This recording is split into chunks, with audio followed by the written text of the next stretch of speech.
अवतार भगवान लाडेसर महाकाल के खुद के स्वयं के द्वारा 2 दिसंबर ये एक ऐसा दिन था जब राज तिलक करने का एक कार्यक्रम आरंभ हुआ और उसी परंपरा का निर्वहन करते हुए प्रत्येक वर्ष 2 दिसंबर के दिन राज तिलक का कार्यक्रम इसी पावन भूमि पर होता है। और उसी श्रृंखला में कल यह कार्यक्रम रखा गया।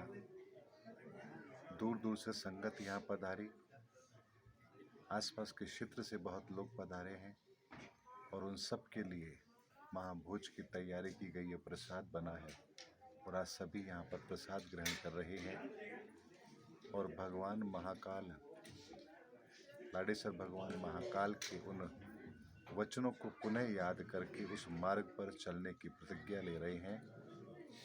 एक ऐसा पावन पर्व है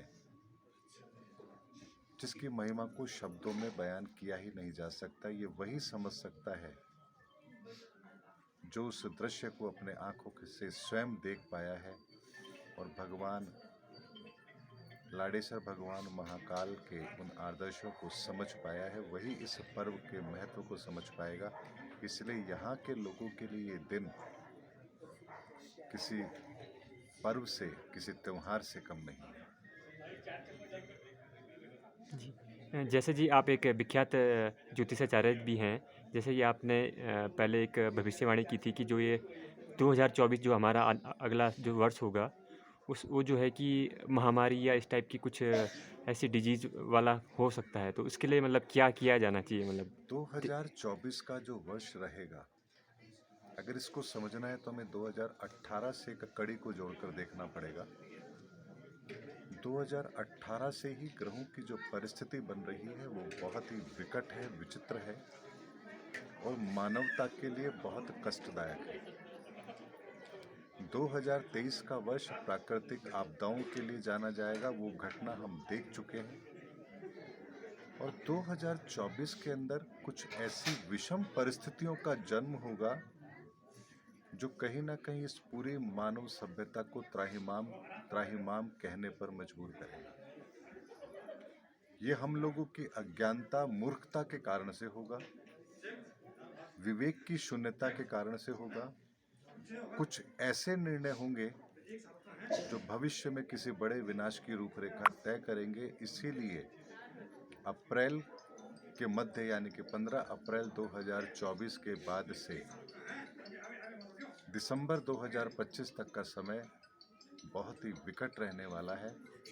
और इसीलिए मैंने कहा था कि अगर फरवरी से पहले चुनाव हो जाते हैं लोकसभा के तो ये भारत के लिए उत्तम होगा। और मेरी वो बात आज प्रमाणित होती है जब चुनाव परिणाम आ रहे हैं तो उनके रुझान ये बताने के लिए पर्याप्त हैं कि इस समय पर किस तरह की ऊर्जा संसार में काम कर रही थी और उनके परिणाम क्या रहे हैं।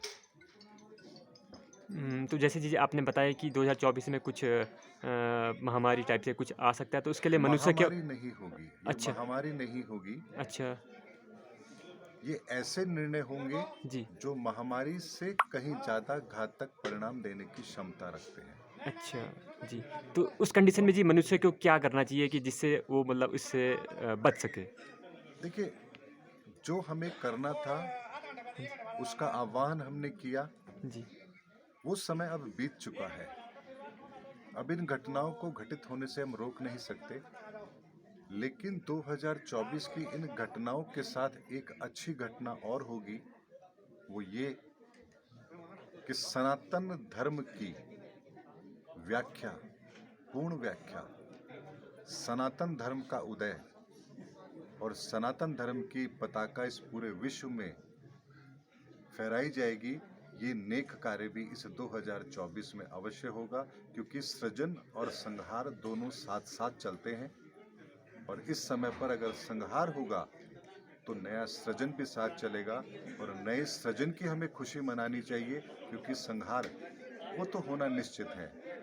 इस सृष्टि के अंदर जो चीज पैदा हुई है उसका एक दिन अंत जरूर होता है। इसीलिए इस हमारी बौद्धिक सोच, हमारी बौद्धिक तरक्की का अंत भी अब निश्चित है और एक नए धर्म एक नए धर्म युग की स्थापना का समय अब आरंभ होने जा रहा है। इसीलिए ये परिवर्तन होना अवश्यंभावी है और वही परिवर्तन अब होने जा रहा है।